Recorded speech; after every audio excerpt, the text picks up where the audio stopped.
Rebecca Wilson stood at the firing line of CIA's classified training facility in Camp Peary, Virginia. Her brunette hair pulled back in a regulation ponytail as she struggled to hit the paper target with her issued Glock 19. Around her, new agency recruits executed their qualification courses with varying degrees of success, but none performed as poorly as Rebecca. "Wilson, what the hell was that?" barked Senior Instructor Mitchell as her latest shot scattered wildly across the target, with three missing completely.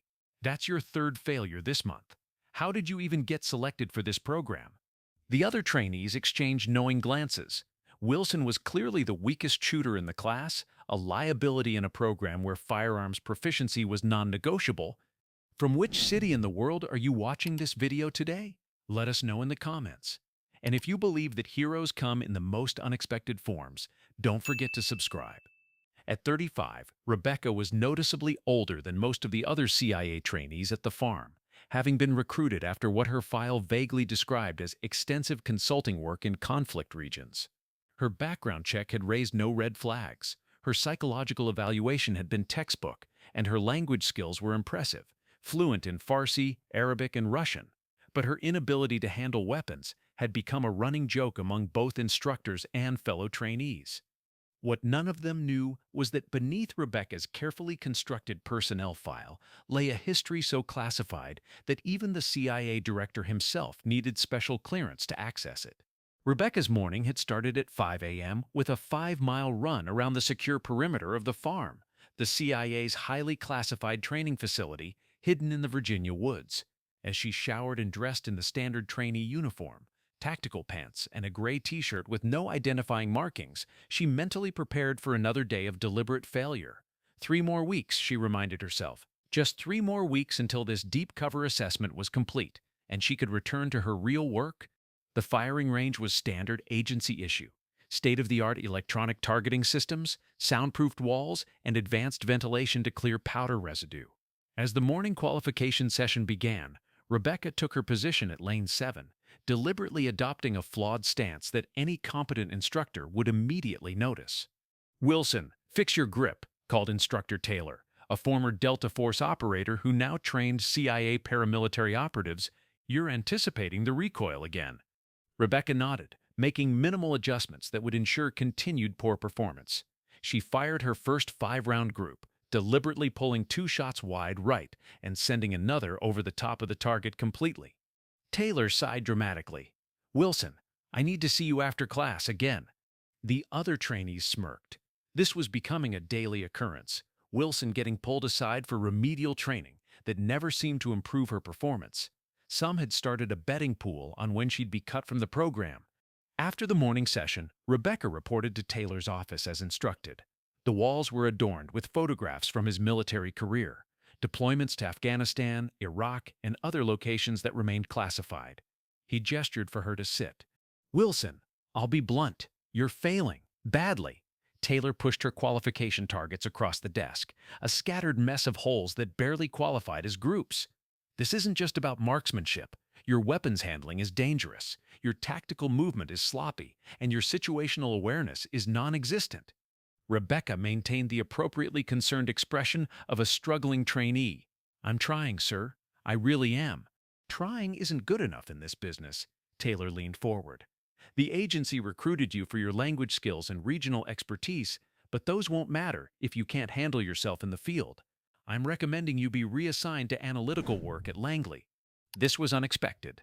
Rebecca had planned on failing just enough to remain unremarkable, not enough to be removed from the program before her assessment was complete. "Sir, please, I just need more time." "Time isn't the issue, Wilson. Some people simply aren't cut out for field work." Taylor's tone softened slightly.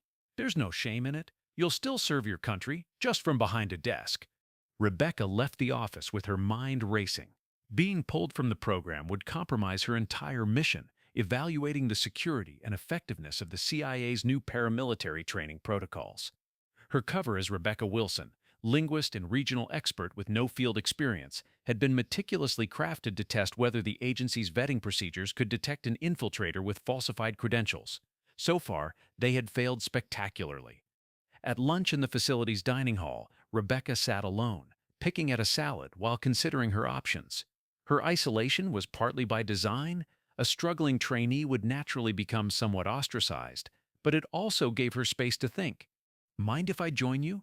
Rebecca looked up to find trainee Sarah Chen standing beside her table, tray in hand. Chen was one of the top performers in the class, a former FBI agent with impressive tactical skills.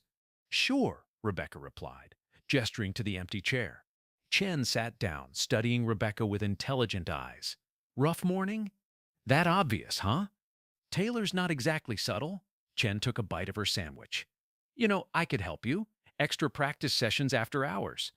Rebecca considered the offer. It was the first friendly overture she'd received in weeks.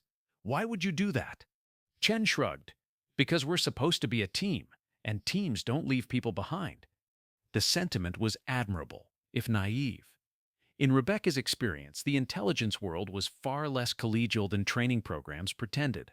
Still, this might be an opportunity to gather more information about the other trainees. Part of her assessment included evaluating potential security risks among the recruits. I'd appreciate that, she said with a grateful smile. That afternoon, the class moved to the tactical house, a specially designed structure for practicing room clearing and close quarters combat. Rebecca deliberately positioned herself at the back of the stack as they prepared to enter, knowing her performance would be less scrutinized there. Wilson, up front, Instructor Davis called out, let's see if you can at least manage the door breach correctly. Rebecca moved to the front position, aware that this was likely another test designed to expose her weaknesses. As the team leader, she would be responsible for the entry decision, breach execution, and initial target assessment. All skills she had deliberately performed poorly on in previous exercises. Ready? Davis asked, clipboard in hand. Rebecca nodded, raising the battering ram to the door. On the count of 3, she swung it forward with precisely the wrong technique, ensuring the breach would be inefficient without being obviously deliberate. The door gave way, and she entered the room with textbook poor form, wrong foot forward, weapon slightly misaligned, body unnecessarily exposed. What she didn't expect was the non-standard scenario inside. Instead of the usual paper targets or role players, the room contained a sophisticated hostage situation with multiple armed opponents in unexpected positions. One was hidden behind a false wall panel that hadn't been used in previous exercises. Rebecca processed the scene in milliseconds, her instincts nearly betraying her as she almost reverted to her actual training. She caught herself just in time, deliberately hesitating before engaging the first target, ensuring her shots were marginally off-center. She failed to notice the hidden opponent until he had a clear shot at her, at which point Davis called the exercise, Wilson, you're dead, again. The instructor's voice carried the weariness of someone who had repeated the same corrections too many times. You missed the hidden threat completely. Rebecca nodded, accepting the criticism with apparent disappointment. As they exited the tactical house for debriefing, she noticed Chen watching her with an odd expression, not the expected disappointment or frustration, but something closer to curiosity. The rest of the afternoon was devoted to surveillance detection exercises in the facility's mock urban environment. Trainees were tasked with identifying and evading surveillance teams while accomplishing simple objectives like dead drops and brush passes. Rebecca carefully maintained her mediocre performance, occasionally allowing herself to be caught by the surveillance teams. By 6 p.m., the day's formal training had concluded, and most trainees headed for the dining facility. Rebecca instead returned to her Spartan dormitory room, needing time alone to document her observations for the day.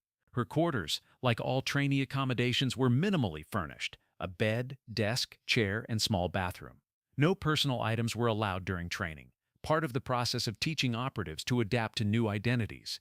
She had just finished encrypting her notes when there was a knock at her door. Opening it, she found Chen standing in the hallway. "Ready for that extra practice?" Chen asked. Rebecca hesitated. She hadn't actually expected Chen to follow through. Now, no time like the present. The range is open for another 2 hours. Reluctantly, Rebecca agreed. This wasn't part of her plan, but refusing might draw unwanted attention. Besides, it provided an opportunity to evaluate Chen more closely. There was something about the woman that didn't quite fit the profile of a former FBI agent. The indoor range was nearly empty when they arrived.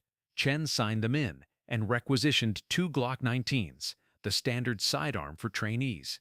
They took positions at the far end of the range, away from the few other trainees practicing. "Show me your stance," Chen instructed. Rebecca assumed the slightly flawed stance she had been using throughout training.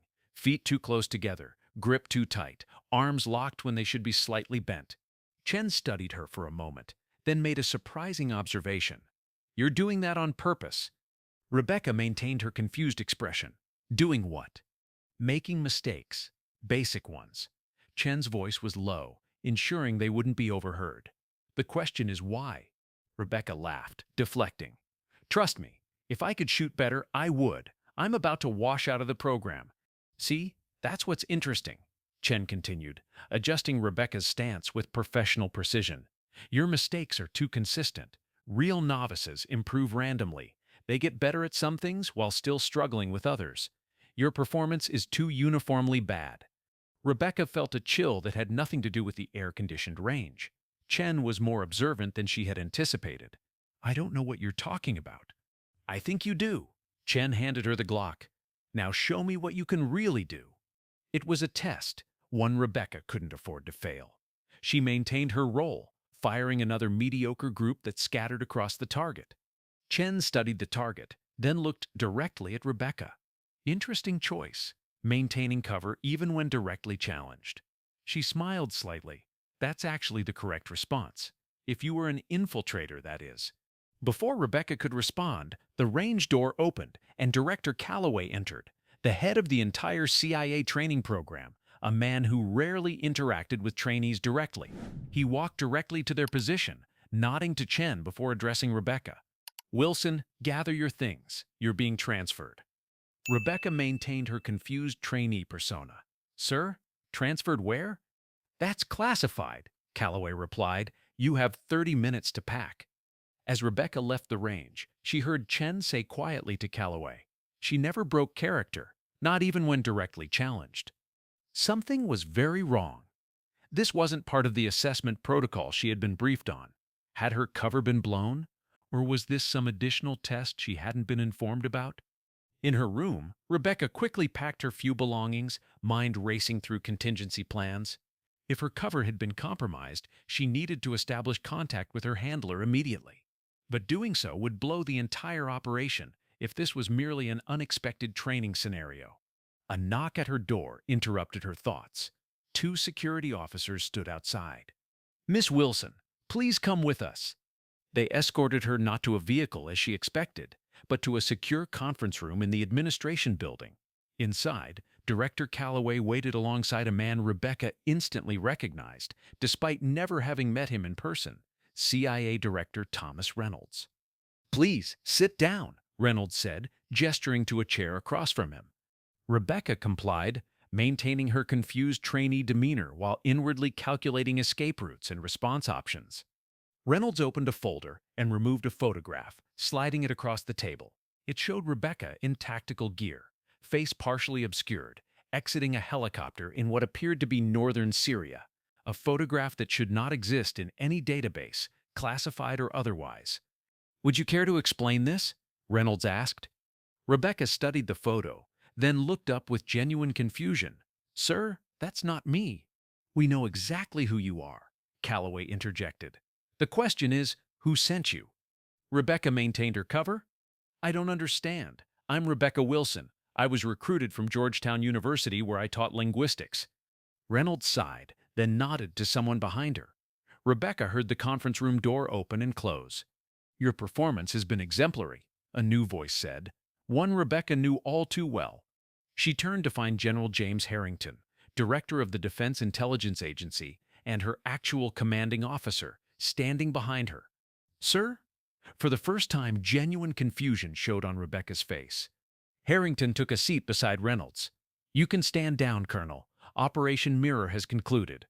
Rebecca hesitated, years of deep cover training, making her reluctant to break character even now.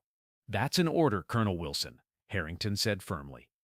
Rebecca's posture subtly shifted, her eyes sharpening and voice dropping to its natural authoritative tone. "Yes, sir." Reynolds smiled thinly. "Well, that's certainly a transformation." "Director Reynolds, meet Colonel Rebecca Wilson, DIA Special Activities Division," Harrington said, "one of our most experienced deep cover operatives.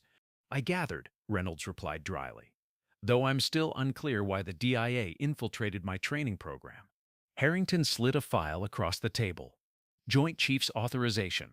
Operation Mirror was designed to test the security of all intelligence agency training programs against foreign infiltration.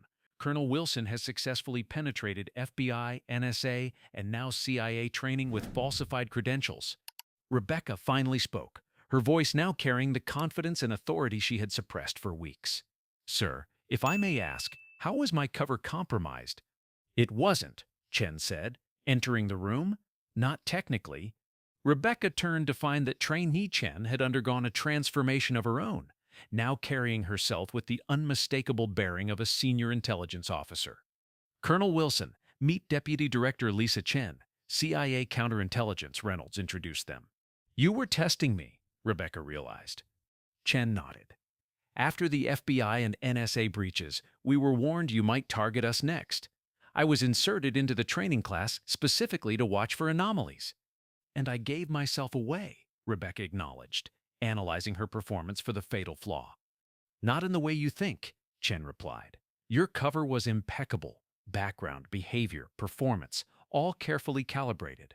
But your file was too perfect. Too perfect? The linguistic analysis of your written work showed inconsistencies with your supposed background, Chen explained. Minor dialectical variations that suggested your Farsi was learned in the field, not in an academic setting as your cover claimed. Once we flagged that, we started looking deeper. Rebecca nodded, impressed. The Georgetown professor whose identity I borrowed actually learned Farsi in Tehran during the Shah's era. I learned mine in Afghanistan and Pakistan. Different regional influences. Precisely, Chen confirmed. A subtle tell, but enough to warrant closer scrutiny. Harrington looked pleased. This is exactly why we run these exercises, finding the gaps before our adversaries do. Reynolds seemed less enthusiastic. While I appreciate the importance of security testing, Director Harrington, I would have preferred some advance notice that my agency was being penetrated. That would have defeated the purpose, Harrington replied unapologetically. Real infiltrators don't send warning notes. The tension between the two directors was palpable, a reminder of the eternal rivalry between intelligence agencies. Rebecca remained silent, knowing better than to insert herself into this particular battle. Well, Colonel Wilson, Reynolds finally said, turning to her, I must admit your performance was impressive. Deliberately failing in a convincing way is often harder than succeeding. Thank you, sir, Rebecca replied, though I'm curious about one thing. What would have happened had I not been detected? You would have washed out of the program next week, Chen answered. We had already flagged you for removal based on your weapons performance, standard procedure for trainees who can't meet the physical requirements. Rebecca nodded, mentally filing away this information for future operations. The CIA's process created a vulnerability. Focusing too heavily on physical skills could allow intellectual infiltrators to simply fail their way out of scrutiny. I believe we're finished here, Harrington said, standing. Colonel, you'll return with me to DIA headquarters for debriefing. As they prepared to leave, Chen approached Rebecca privately. That moment on the range, when I directly challenged you, most operatives would have shown something. A micro-expression, a momentary hesitation. You didn't even blink. Years of practice, Rebecca replied simply. More than years, Chen observed. Your file says you're 35, but there's no record of you before age 25. Almost as if you didn't exist. Rebecca smiled enigmatically. Everyone exists somewhere, Deputy Director. The question is under which name? Later that evening, as a DIA helicopter transported her and General Harrington back to Washington, Rebecca watched the Virginia countryside pass beneath them, her mind already transitioning from Rebecca Wilson back to her operational identity. You did good work, Harrington said over the headset. Your report will help strengthen security across all the agencies. Thank you, sir. Rebecca hesitated, then asked the question that had been bothering her. Sir, was I really compromised by linguistic analysis, or was that just what they told us? Harrington smiled slightly. Let's just say that Deputy Director Chen is more observant than most. During the tactical house exercise, you hesitated before making a mistake. A true novice wouldn't have known they were making a mistake in the first place. Rebecca nodded, accepting the critique. Even the best operatives occasionally revealed themselves in subtle ways. What's my next assignment? She asked. Harrington handed her a sealed envelope. Eastern Europe, deep cover, minimum 2 years, all the details are inside. Rebecca accepted the envelope, knowing it contained a new identity, a new mission, a new life. The woman who had been Rebecca Wilson, failed CIA trainee, was already fading, replaced by whoever she needed to become next. As the helicopter approached the lights of Washington, D.C., Rebecca reflected on the strange reality of her existence. To the world, she was a ghost, appearing and disappearing as missions required. Her true identity, known to only a handful of people with the highest security clearances. Her special operations file contained dozens of different names, different lives, different missions, most so classified they would never see the light of day. The failed weapons qualification had been just another role in a career built on deception. Tomorrow, she would become someone new, someone with different skills, different weaknesses, different stories, and somewhere in the world, another intelligence agency would soon discover a new employee whose background checked out perfectly, until it was too late.